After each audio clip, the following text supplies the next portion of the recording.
My name is Gabriela Quintero and I'm going to talk about ESL. But what is ESL? ESL means English as a Second Language, and it is a program for non-native speakers which main goal is to improve the level of English of the students. Those students are in direct contact with the culture and the language in a English-speaking environment. It is easier for a person when they are in a direct contact of the language because they have the pressure and the obligation to communicate in that language. So it is easier for it to be a second language. In those programs, they all teach conversational English, vocabulary, and grammar, and all for skills. Differently from ESP, they not only focus on one, but they focus on the four of them. And those skills are reading, writing, listening, and speaking. Those skills are important to establish a conversation, for example, in speaking, listening to be able to understand, and writing and speaking seem to be the most difficult ones. In an article called Exploring Students' Perceptions of ESL Writing, says that writing is one of the most difficult skills to develop because this is a really important skill that all students need to improve, because most of the students who are willing to have English as a second language is because they feel they have interest for the language, and usually because they want to apply in a university or college, for example. But in college and in university, it's really important to know how to write, because there are a lot of academic documents that it is really important for the students to know how to do it. But in this study, they actually says that the writing strategies can actually come for the mother tongue. So it is really important to work on that, because if a person has not the best strategies in their mother tongue, usually they are going to use the same strategies in the second language. So it is really important to focus on that, because at the work level or at the university level, it is necessary to know how to write an academic document that it is accepted in all the departments. In this article talks about the importance of writing, and it says, and I quote, "This importance is eventually derived from the fact that it reinforces grammatical structures, vocabulary, and idioms that we have been teaching to our students." So,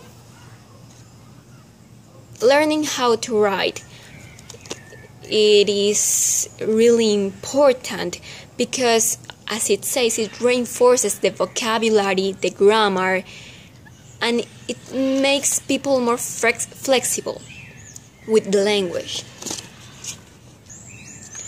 So they made an experiment with the United Arab Emirates University with the writing, and the results were that one of the most challenging skills was writing strategies, because they can be transferred, as I said before, transferred across languages.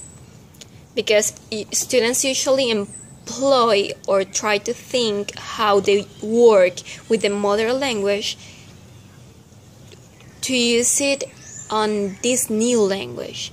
So it is something more of their basic education. And it says that many people go to ESL schools to prepare for study at a college or university.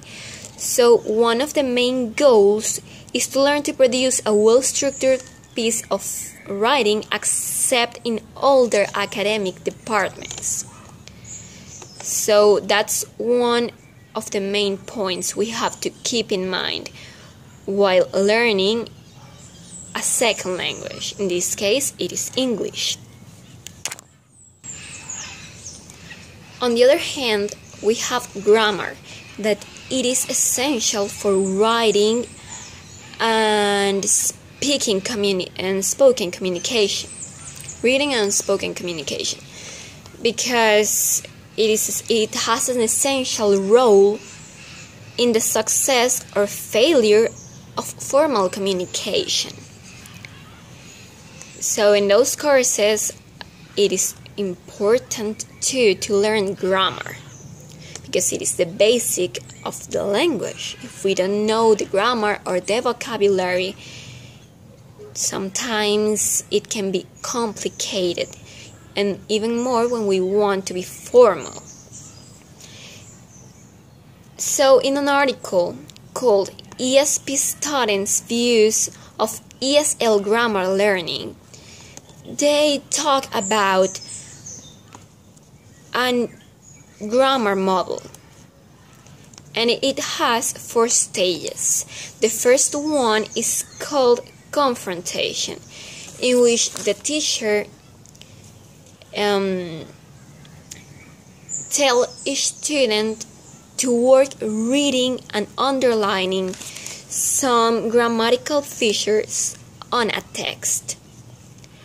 The second stage is called clarification, in which the students have to work in groups and compare the results, so they can see if they have a new rule or see if they are right or wrong.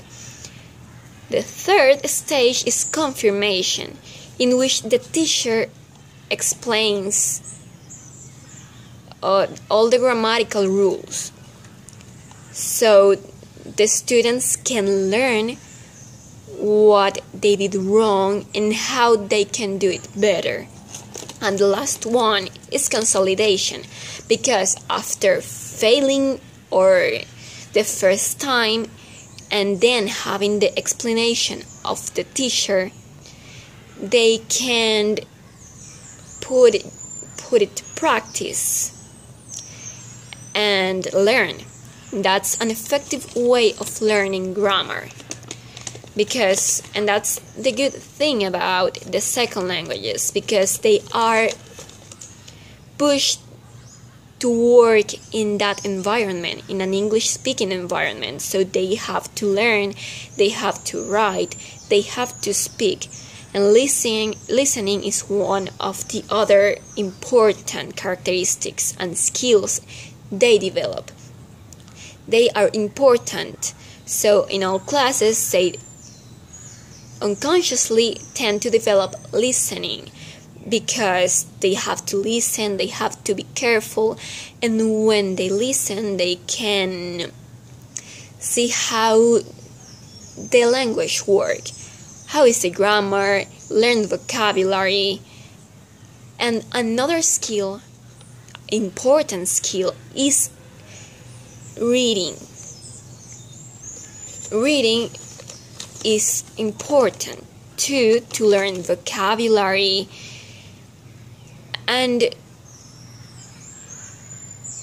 is important when we are going to write or to speak, to be involved with the culture of the language. For example, they have to know the idioms, They have to think in the language and not just try to look for answers in another language, because it tends to be really confusing. So those skills are really helpful. So in ESL, they focus on the four of them because it is not as specific as ESP. So it is more general. It is usually because the student wants to learn the language and they have the necessity of speaking and writing and listening in that language because they are in direct contact with it. So it comes to a moment where they think in the language as in their mother tongue. That's when you know you have English as a second language, because everything seems to be easy. You just start thinking on the language, you understand the vocabulary, you know the basics of the grammar, and be able to communicate formally or informally in that language. But when people want to do something more specific, that's when the ESP courses come. The ESP courses come and you can have an specialization. But it is necessary to have the basics of the English so you can go to an ESP course.